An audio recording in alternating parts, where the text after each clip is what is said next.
Alright, ladies and gentlemen, let's do the rundown. Day 2, very eventful fucking day. Look away, there's spoilers coming.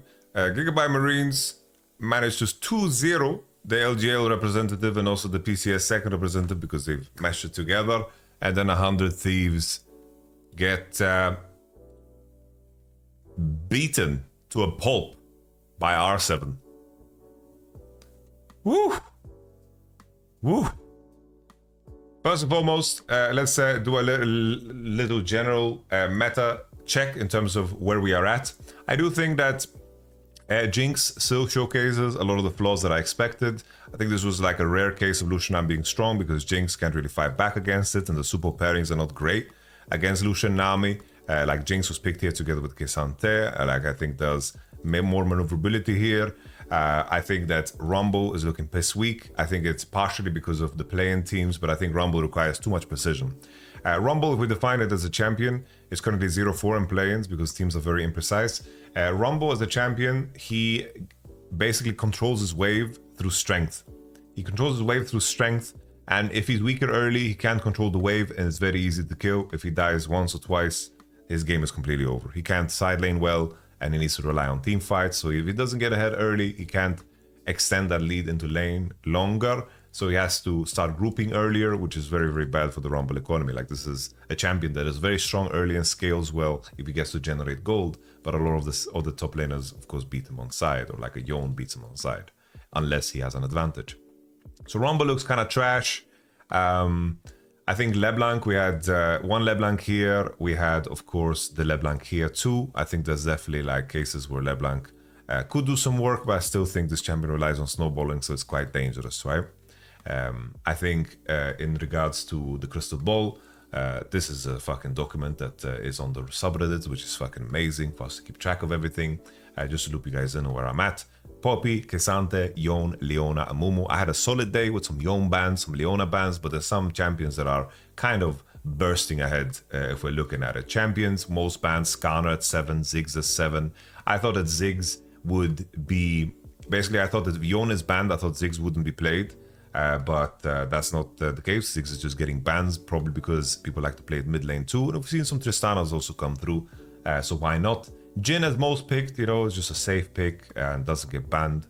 It's just very unassuming, not too giga crazy. Most roles, we have Aurora top lane, Lucian top lane. So Poppy, of course, is still on 1 with the support. So we're hoping that maybe Oscarini plays the Poppy top, maybe Evi plays the Poppy top into Kesante, and maybe the Poppy jungle comes through too, because we see some Javans, we see some Wukongs. Maybe it's the case that Poppy makes it through. So this I'm not too worried about. Kesante on number 4 here. This is my most picked choice. I think this is something that, you know, looks rough in my opinion. Highest win rate also doesn't matter too much, right? But we have Jhin up there with 83%. So he only lost 1 game, but this doesn't matter because of the time. You know, this is going to sink. This is going to land at close to 50% because Jhin is such a filler pick that is going to have a lot of games. Most deaths, Rumble kind of running it, Kesante running it.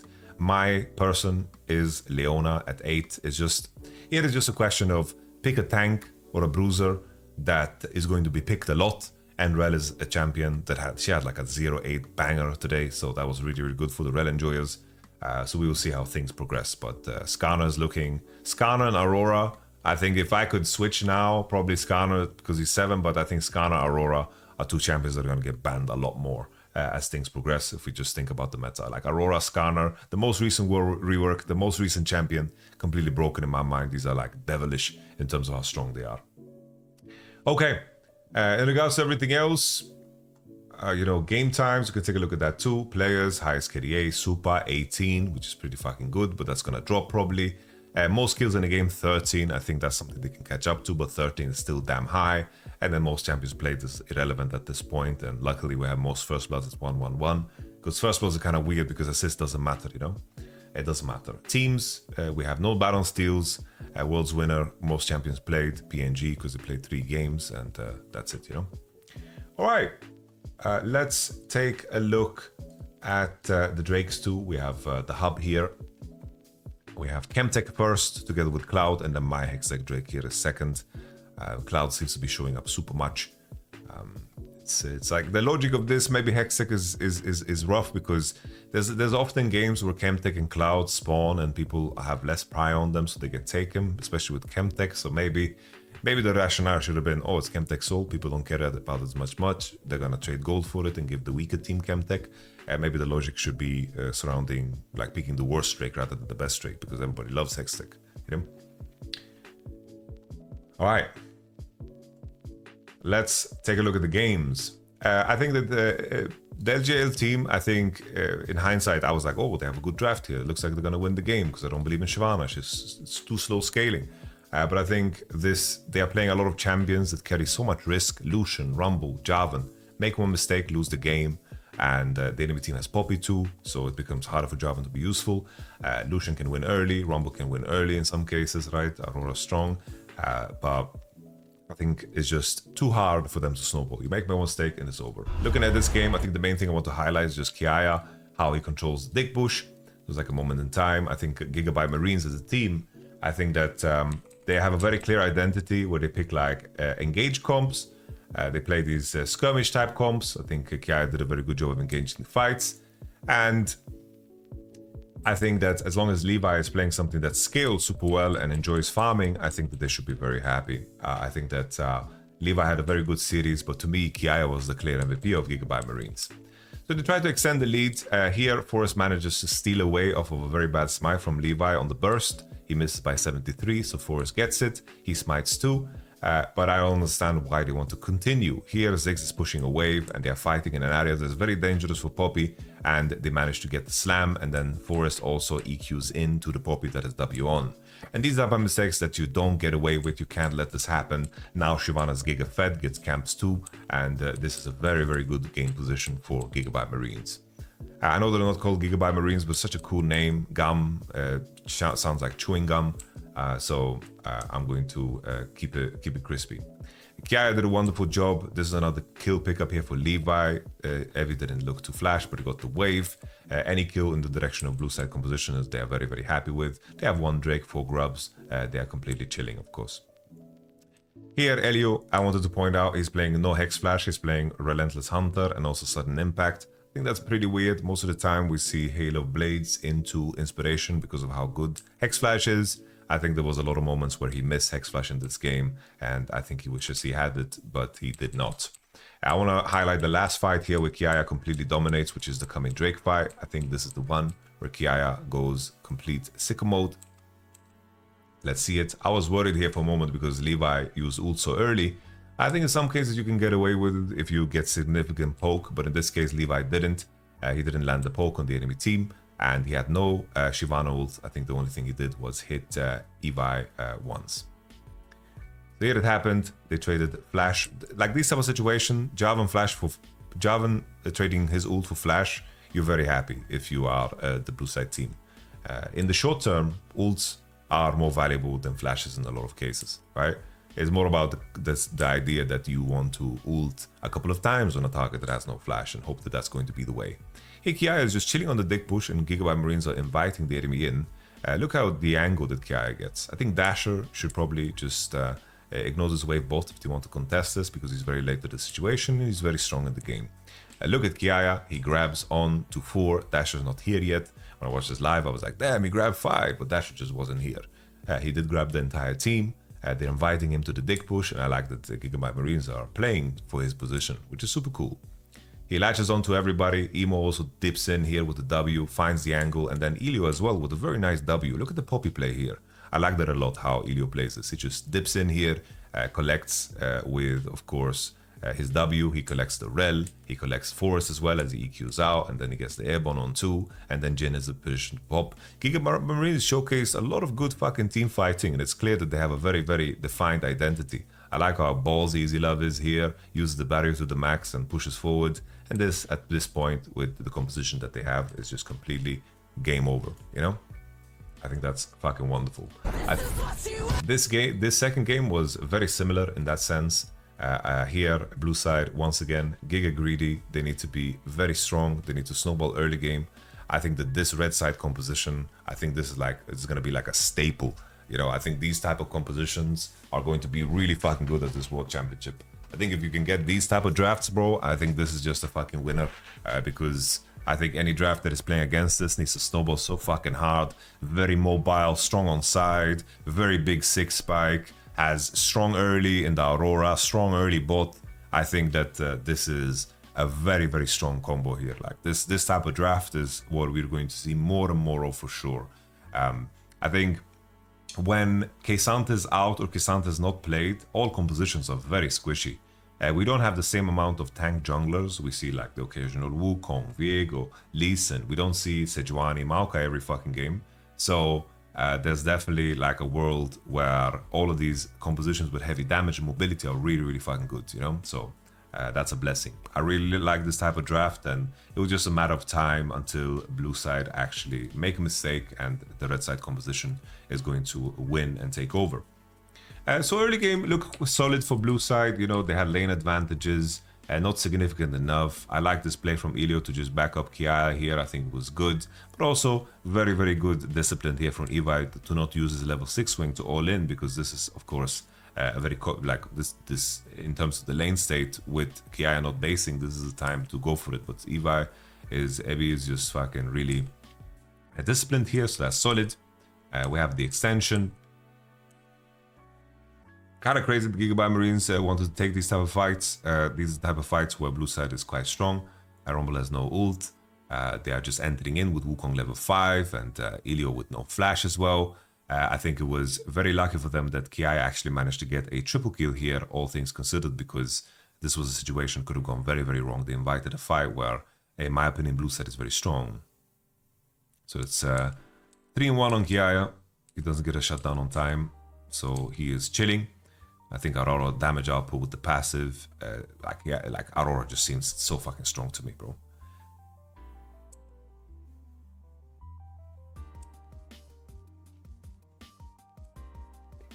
Let's continue. Trying to remember which was the most significant moment in time.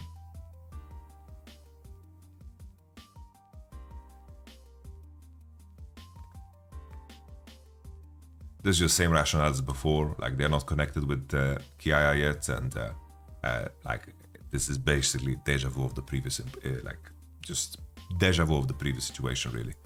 Where they are taking a fight that isn't the greatest. Emo was in base, didn't have his TP on just yet, and they are just split and they are fighting, you know?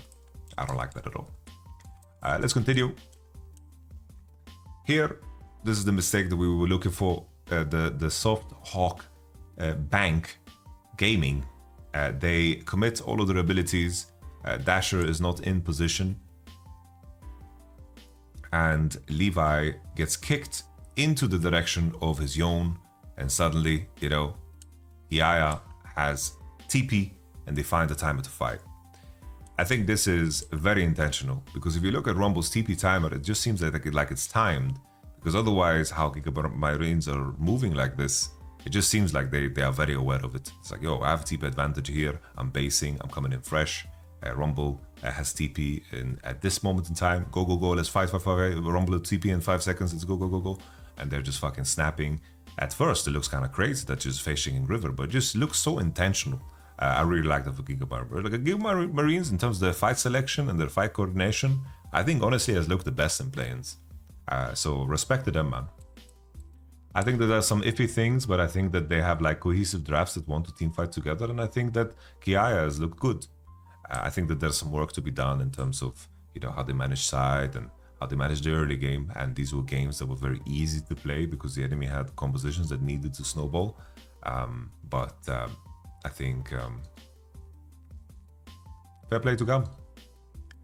Let's take a look at the fight that occurs here. I think that really puts him in the coffin.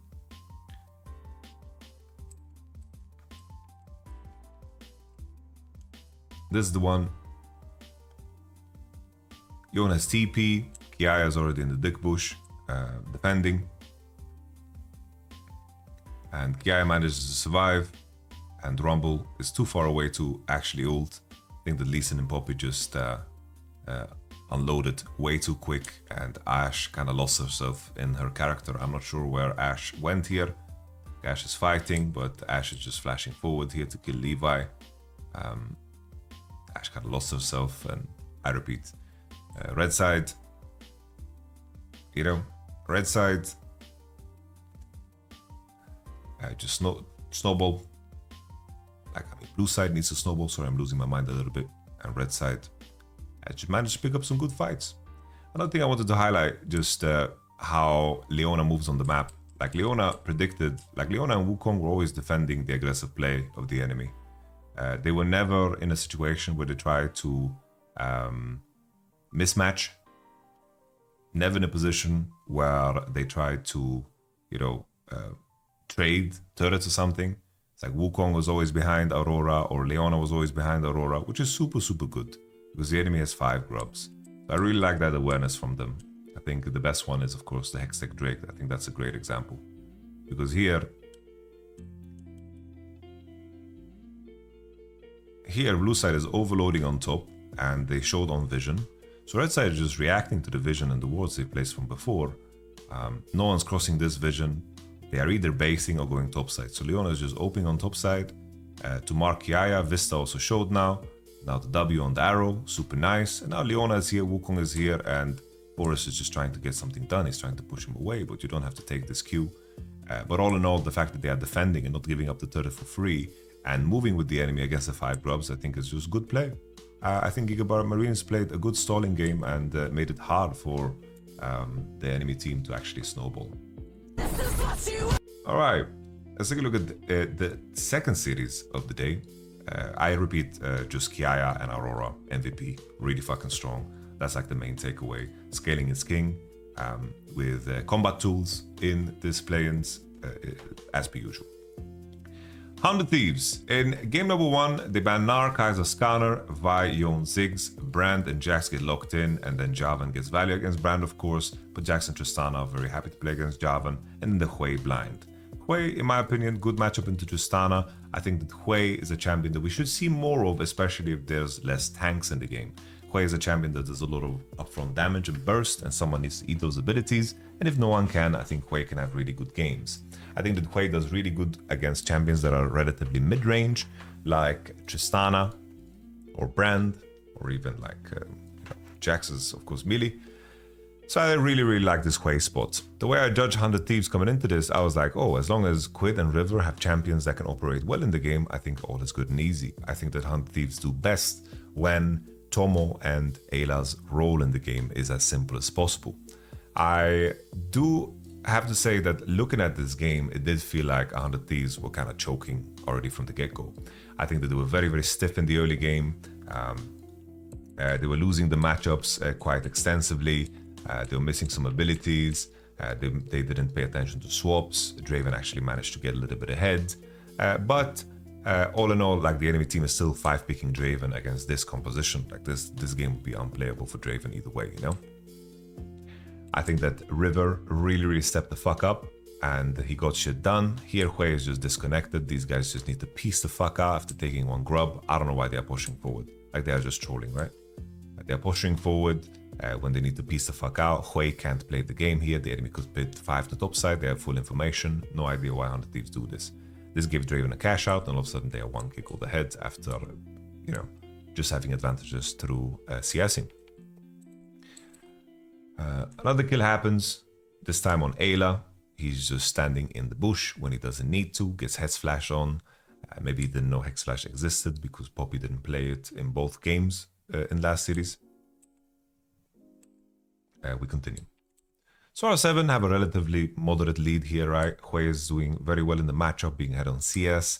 They have a decent lead, and now the main thing is how can River cause chaos? Here I thought he was looking for the Brand, who has no flash, but I think just this trap here that River lays because of his tempo swing is super nice, and this is the beginning of the River dominance in this one. They managed to kill him in the end. It was very close that he got away. He managed to flag him in the end, and then Kaina here is getting harassed on the turret by Quid, who can push very easily at this point with Hui.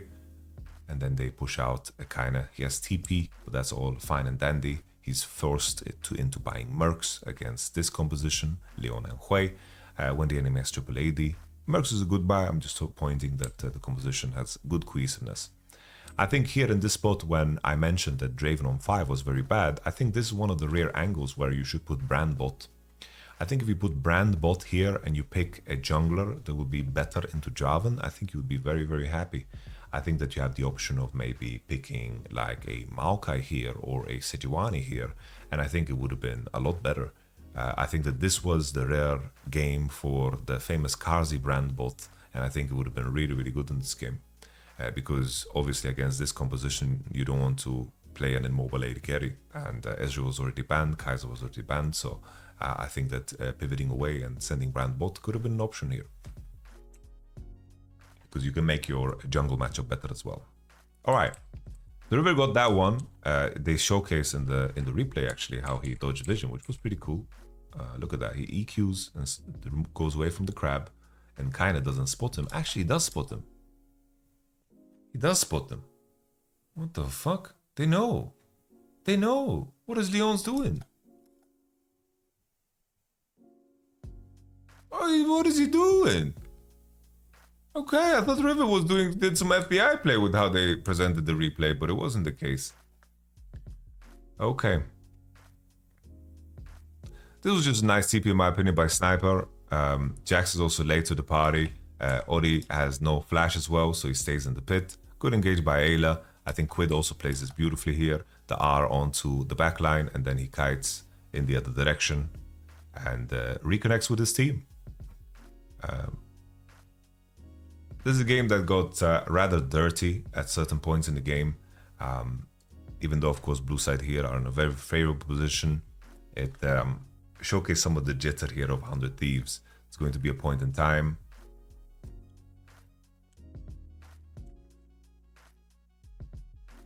Where they get engaged on in the mid wave when it's not necessary. But first I wanted to highlight here that I've seen some progression in Sniper, you know?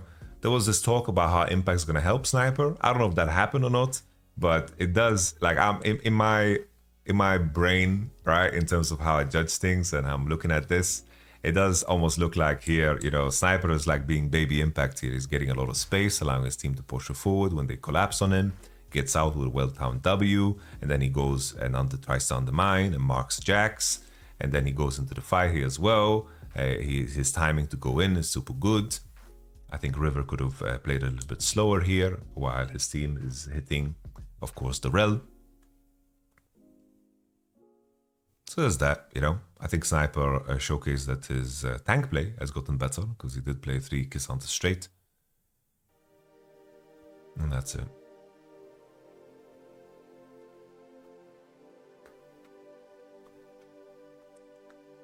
Let me show you how they get caught in the mid wave. This is the replay of it. Yeah, K'Sante is basing, and they have only 2 minions left. Them getting caught like this is very strange. Tomo's had Sums and Flash, and he just takes the full combo. I think that Tomo was very, very stiff today. But it's all good. It's all fine and dandy. They manage to find the kind of kill in the end, which simplifies and streamlines the game.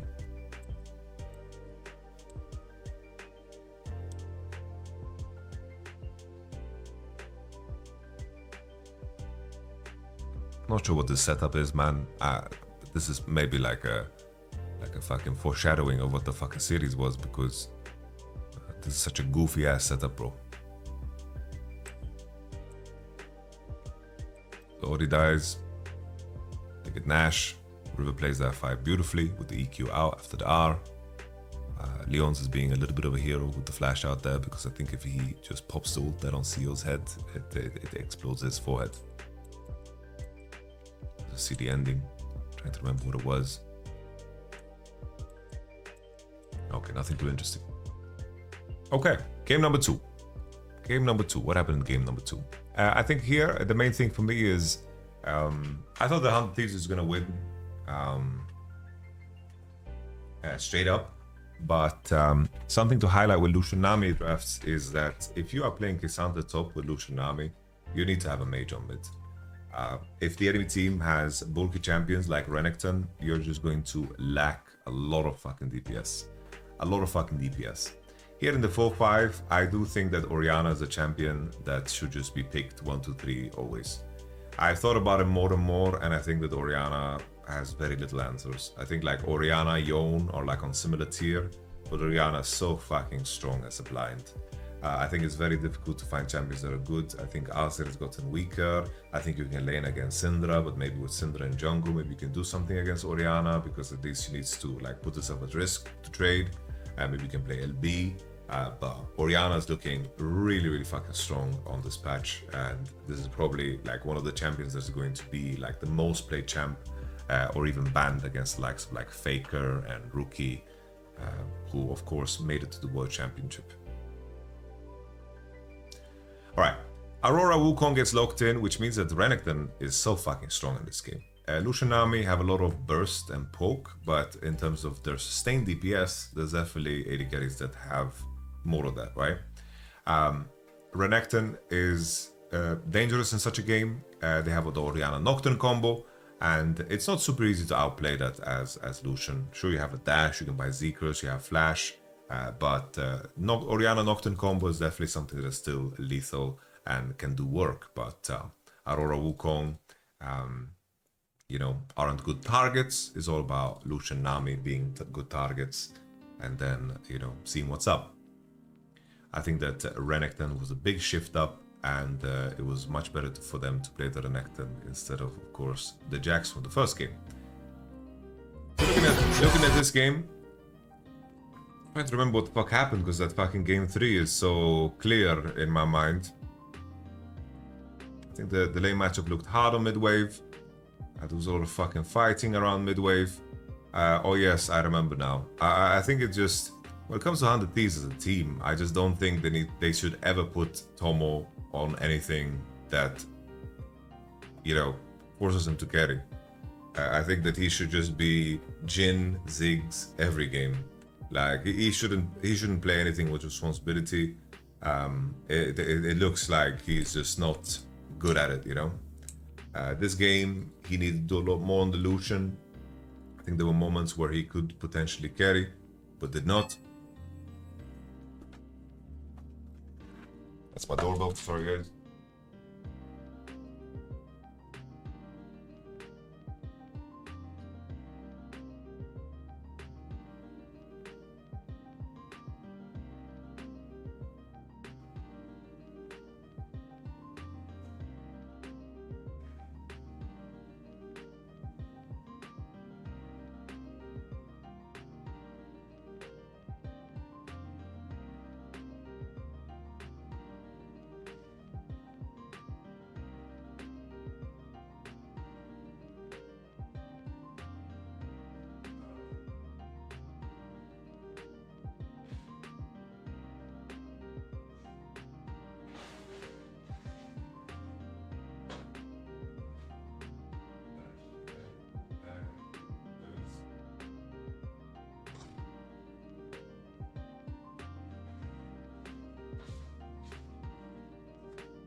I bought a pizza that was upset. And my stomach.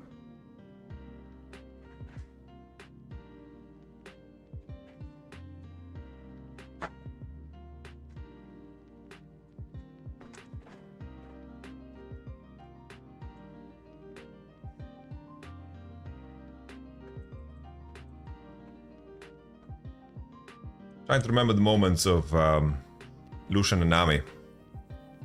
Just getting snapped on. I think this was one. They tried to connect. I think in this type of case, like, you've lost the position on Dick Bush and you have no wards. I think you're already like in a horrible spot. There's no play for you here. They're like face checking. It's even lucky that that Nautilus ult didn't hit, and they're like pushing forward. Both get Nautilus ulted, they got comboed. I don't know what the fuck they're thinking here. They already lost position. I think there's nothing to be done. It's like Lucian Nami needs to win the fight before the fight happens, right? That's the key thing for them. Big comeback swing here. Here in this spot, the Q. Lucian bounces over the wall. The Nautilus ult is not used.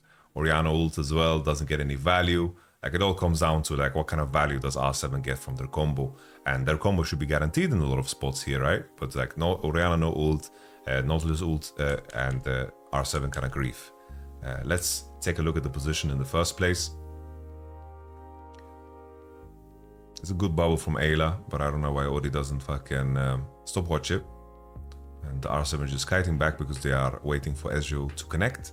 Now at this point, oh, is it just that Nocturne doesn't have ult? Nocturne just doesn't have ult. It seems like that is the issue. I think River buys a lot of time here, so with his W, and then he flashes out, baiting everybody into the pit, allowing everyone from under Thieves to collapse. I think that's really, really good for them. Look at that. So managed to clean up well. I think this game should be very winnable. Aurora's very fed. Lucian's very fed, even though I like the composition a little bit less in hindsight, even though I said that I think that Blue Side should just win, right? Because of nameplates. But nameplates are a funny thing, guys. Very, very funny thing. Very, very funny thing. So River's on Vision, and Quid is committing now onto Summit. K'Sante's hitting turret. There's no reason to go for this play. Your K'Sante's hitting top turret for free. What is the enemy team doing, you think, in this spot, right? What the fuck are they doing? This is just a very dangerous thing, unnecessary. They're just giving free double kill. And then, of course, the follow-up TP from K'Sante is just, what the fuck are we thinking? You're hitting top turret for free, and you are in the situation where you're getting the top turret for free. You take a fight where it's not necessary, no info on anybody. Lucian Nami can't connect, they're blind at the game. Very, very bad moves here from River and Quid, who are supposed to be, you know, the best players on this team, and then the follow-up TP from Sniper. Really, really bad. And this, of course, was a very, very big throw for the game. All those leads that I talked about before just don't matter anymore. We move forward.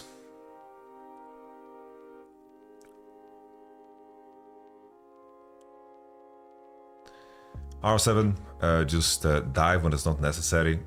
It's a decent flash, I would say, from Lucian to survive. And then here in this spot, Orianna doesn't have flashes yet, but she just does she just get clipped by the Aurora ultimate and she gets bounced back? It seems like she walks into the Aurora ultimate and then she gets slowed, and it means that K'Sante can connect, which is very well done by Sniper. I do think the Sniper has some good fights when he's playing the fucking playing the K'Sante.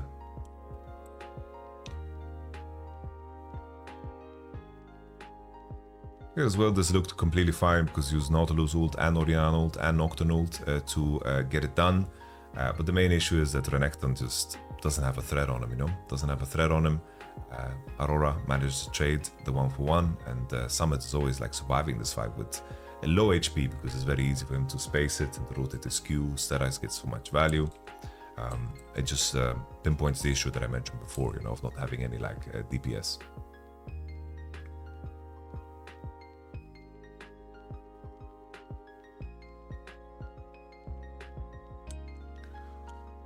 Here, I'm not so sure what Lucian is doing. Like, these are the moments where Lucian just needs to carry, you know? He needs to be hitting, I don't know where Tomo's running. Like, the Nocturne ult is activated, and he just gets so fucking scared. I think Quid as well. I think he should ult, but he should go out, you know? Like, he should ult defensively to block the Renekton from entering here. Like, that would be a great play. But he's going too far forward when it's not necessary, and Lucian is on the other side of the map. Like, the moment Nocturne ults, Lucian was fucking gunning it, bro. He's gunning it, bro.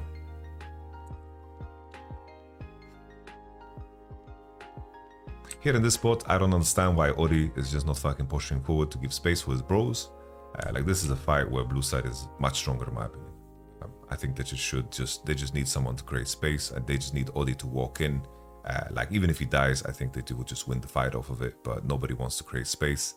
Nami dies over the bubble, but it is what it is. Here I thought that red side would look to do Nash because enemy team based on the wrong side, and K'Sante's low HP and is hitting the bot wave, but it ends up not being so. Maybe they're just afraid of the Hextech portals. It is what it is, but now is when it gets really funny, because Ori here, he just dies for the crab. If Wukong doesn't have this red buff, obviously Odi doesn't die here, but River just with this kill here on Odi, it just straight up secures Nasher, which is pretty fucking hilarious. The game state is really good for them. There's no realistic way for blue side to actually get the Nash. They are in really good conditions. Orianna super fed, Ezreal super good, but Odi, for some seafood, manages to die.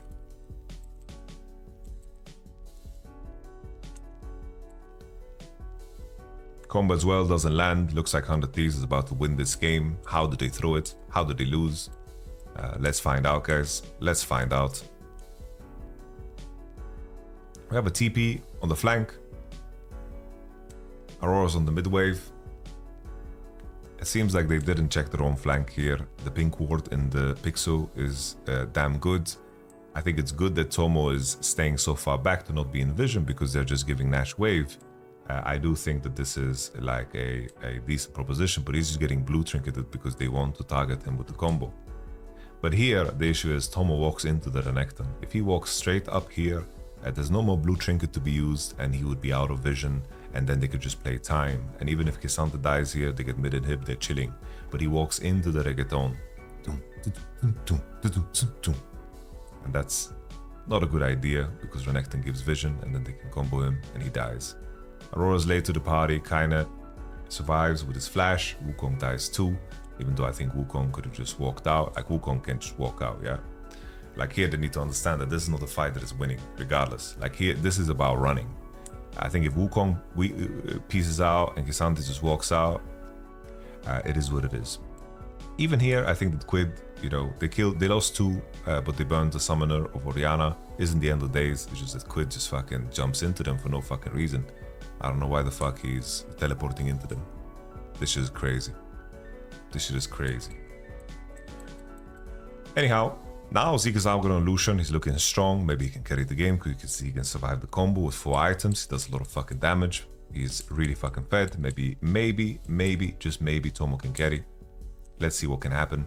Ayla goes into his natural habitat, which is the river, which is unnecessary. I don't know why he's positioned like this. There's no reason for him to be here. It's like here, he should be walking and he should be going into this space. If the ultimate in this area, the enemy loses. This is silliness, you know? I don't know what Ayla is doing here, bro. Like, where is he drifting, bro? What the fuck is happening? I don't know what the hell he's thinking here. Nevertheless, Quid is trying to find something in return. The combo kind of has flash again. He pieces out. The auto results onto Quid. He hourglasses it, which is going to matter for the last fight.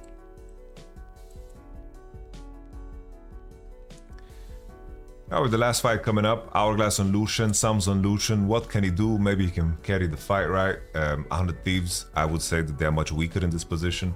It is very rough that the Hourglass is not off cooldown here for Quid, which makes him a very easy target. I like the fact that R7 are, you know, they are just aware of it, you know? I think that's super, super important. I think the moment they can take this space now, I think the sniper should face check here, right? If he face checks here, I think that it's super, super good. If sniper face checks here and he takes this space, like sniper is so damn fucking strong at this point. If they start hitting him, I think that his team can fight back because of the space. Sniper needs to just face check the dick push here, would have been a lot better. But in the end, they have this ward and they are looking at Renekton, but Renekton has no reason to face check as long as they have this vision. If Sniper actually face checks here, I think they can have a winning fight on this Drake. But he misses it and the R17 can just connect. They're too afraid of the Renekton. I think if anything, Tomo should just fucking commit all the way. Here he dashes out and here they get the combo. And then the Hourglass is not there for Aurora. But even here, I think, you know, it's just done. Like Lucian is bolting it. I don't know where the fuck he's walking. Like this is the fight that decides everything. I don't know why he's walking away. He can look at his teammate's screen to see what's up. Like the enemy used the combo already. Like the fact that Lucian is running away here is not a good thing, you know? I just think that instinctively Tomo was very afraid in general in the game. And even when he had the flash and so forth, he could have maybe done more, you know? But all in all, I think it came down to, like, I don't want to blame Tomo too much for this game. I don't think they're good at Lucianami at all, these two. But that TP bot and that double kill that they just gave away all that advantage that I mentioned before. For the final game, we're just going to be joined by a guest here. Like probably my... Oh my god, we're choking! Oh! Still does damage. Quit. We need to get on the fucking map, bro. We need to... Hey, they're moving kind of fast right now. Hey, good decision. I was going to let Dom break it down for me. Dom break down. I have plus fucking kill. You could have went meat lover pizza here that I'm going to enjoy while we watch Dom break down game number 3. Play, but instead we did this. Hey, good fucking shit, guys. Good shit. Doesn't get more American than this. Mexico. It happened, bro. It happened. We lost to fucking Mexico. And like the thing that I hate about it, bro.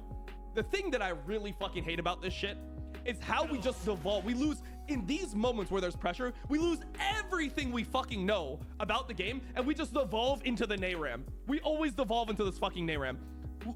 I'm gonna fucking die. This shit is gonna actually fucking kill me. Look at this point.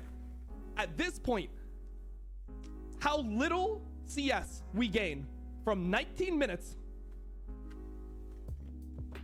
until here. Oh, tell me you guys saw that. Tell me you guys saw that. Here's 18 minutes, 139 CS, 19 minutes, 20 minutes, 151 CS on our mid laner, 140 CS on our top laner, 151, 140. Remember those numbers. And now, 8 minutes later, we've gained 27 CS on our top laner, and we've gained 37 CS on our mid laner. We don't fucking farm, bro. We're afraid to do anything. Like, we can't fucking farm a side wave. And there's so many opportunities in the fucking game where we can just go for something else. Like this whole situation, right? When they go for Drake, where is it? When they go for Drake here, boom, boom, boom, boom, boom, boom. They go for Drake. I think it's actually before this. Let's see. When is the Drake timer? Yes, this is the Drake timer. There's a fucking top tier 1 sitting on the map, guys. There's a top tier 1 right here sitting on the map. And instead of being like, hey, it's only second Drake, it's second Drake. We're down 3k gold. We're not fighting it. Let's play for their top turret. We can take all their top camps. There's a crab right here. We have this wave coming in. There's a free top turret on the fucking map. And instead of doing any of this, what are we doing? We're just jacking off mid lane, bro. We're sitting mid, stroking our cocks in front of them, bro. Why is there a circle jerk happening right now on my screen? Why the fuck are they not going for this top tier 1? They have all these camps up. The blue is spawning. They have vision. They know everyone is right here. Why the fuck do we care about the second Drake? So we're not going to contest second Drake, right? We're not going to contest second Drake, but we're going to really prioritize it. And we're going to be sitting mid lane the entire fucking time, right? But then we're going to give soul. We care so much about second Drake, and we're going to give fucking soul, bro. And then there's all these mistakes. They did the same thing every time they got a Baron in the series. They just walk it down mid and fucking die. You keep on watching, okay? We end up getting picks because they are still an LLA team.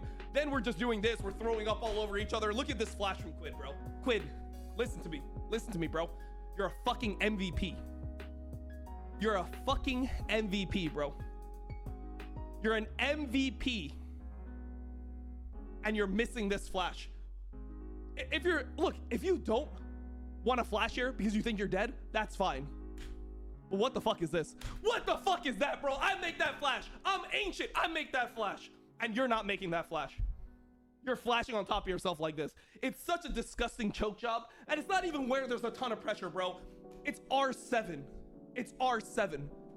And we're this fucking crazy in this game. We're this, oh my God, we're choking. Oh my God, we might lose. Brother, get it together. You're an MVP. You're an MVP, man. Okay, here we go. This is a good play. I like this. Honestly, respect to Ayla. Ayla played fucking well. Honestly, Ayla deserved to win today. Ayla deserved to win. River deserved to win. Sniper even clutched up at points. But Quid, man, what are we doing? This, it's fine. Nice play. It's great. Okay. We get Baron. What do we do with our Baron?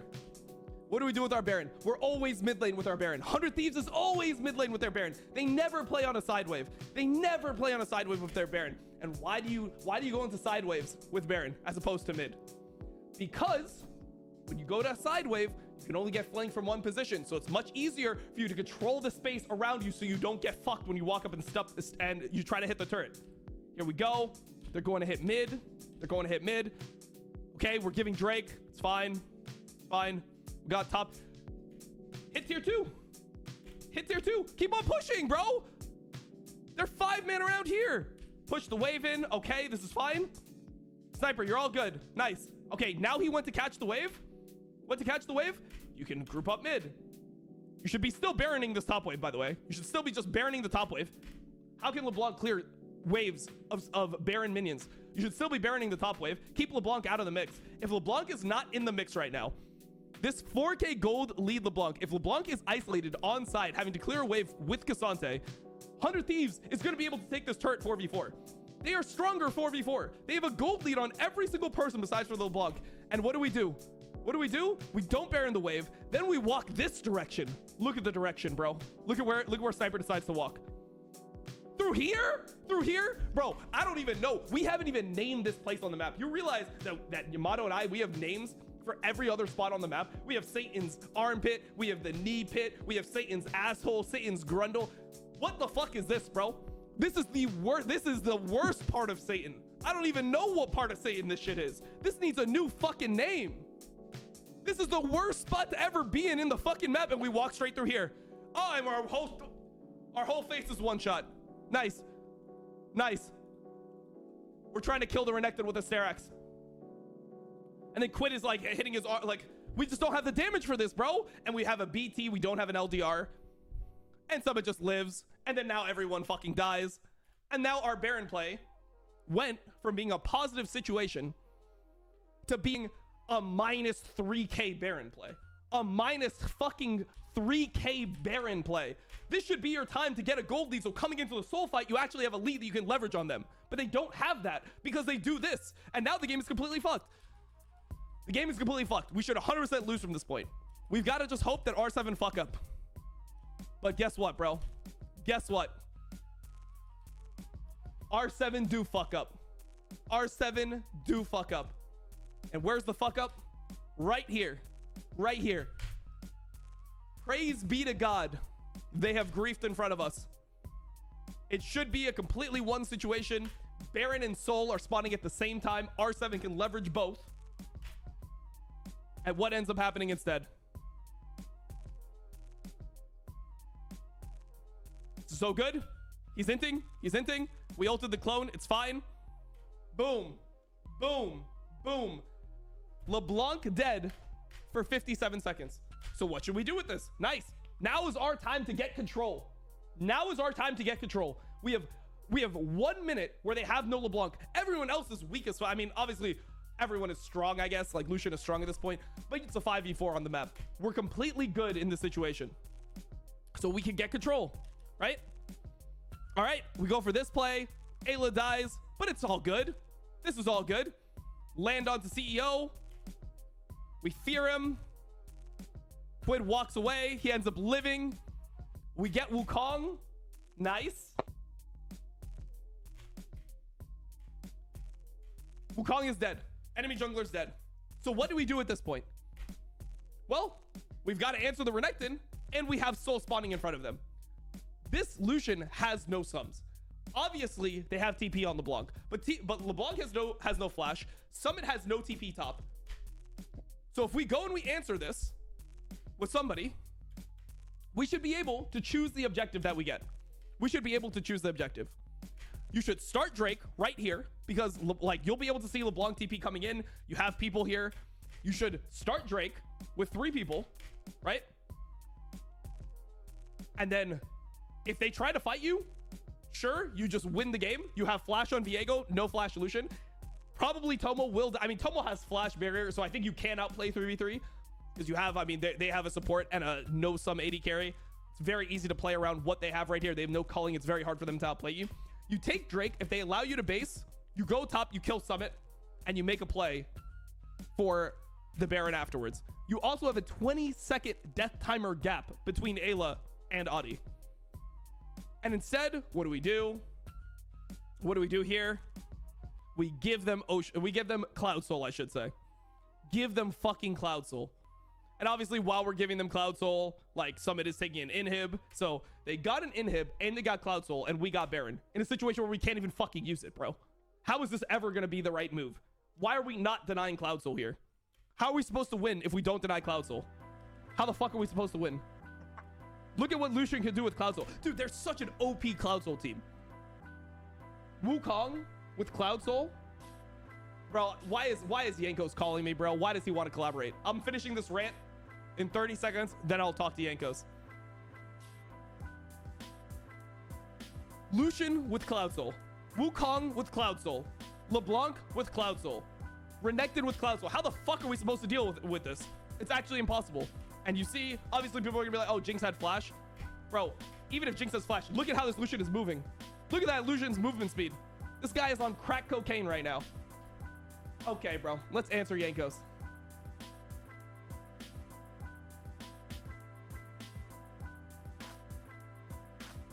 Let's answer.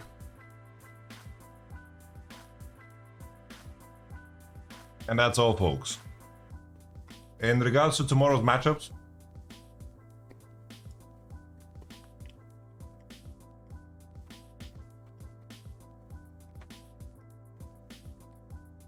tomorrow we have Mad Lions versus PSG and Gigabyte Marines versus R7. I personally think that with the limited gaming that we've seen, I think it's kind of hard to call. In my mind, Gigabyte Marines, like, they're not gonna get Aurora. I think Aurora did so much heavy lifting today that it makes me worried. It really makes me worried about how to judge Gigabyte Marines. I think that R7 had some imprecisions in early game, and you know, the main thing for me here is that I did think that Summit and Kaine played well, bro. I think Summit and Kaine played super well. R7 won against Aurora. Yeah, it's not the same. I think that Aurora top is much better than Aurora mid. Because Gigabyte Marines and Mad have an issue. I think that PSG, in my opinion, I think that they should be better than Mad. My main issue about Mad is that they played 2 lane swap games, and I think that Midwin didn't look so clean, and I don't know, it's like it's still gotten to the point where mid to late game Mad Lions make very costly mistakes, and if PSG, which is a very comfortable lane swap team, if they don't want the lane swap to happen, they could just remove the Jinx. So it's like Mad Lions won 2 games of Jinx and Syndra. Gigabyte Marines won 2 games of Aurora. In my mind, it's hard to judge if you peel the layer back, like what's coming next. That is the main question for these 2 teams. PSG and R7 got a little bit more pushed, right?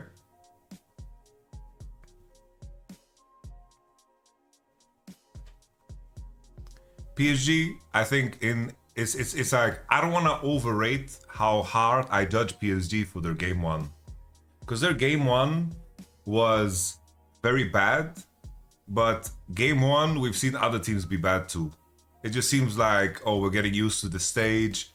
And I think that PSG is going to be a little bit, you know, warmer coming into this one. I think that Maple, even though people were gassing up his Akali,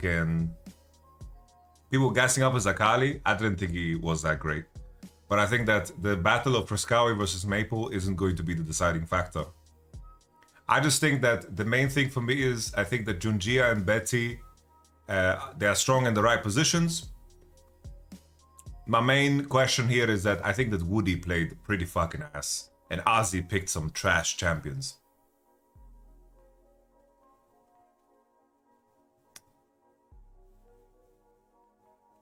I feel like with these playing teams, like based on what we've seen, it's hard for me to give Giga concrete predictions. I don't feel super confident either direction. Like, this guy picked fucking Vayne, which was horrible. Woody, I think Alvaro's way better than Woody. I think for me, Alvaro has been the best support so far in play-ins. So, in my mind, it's gonna be close. Main question is for Mads. It's like, what happens when you peel the layer back?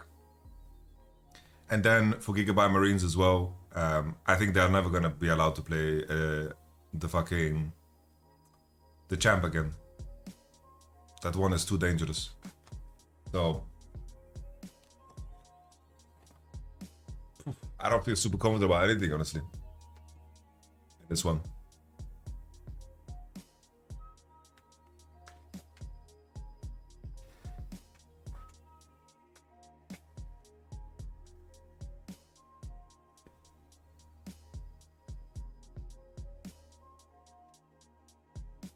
Fuck, my gut is telling me PSG, guys. My gut is telling me PSG. And then based on how Gigabyte Marines team fought, I'm gonna go GAM and PSG. That's my prediction. I'm gonna go GAM and PSG.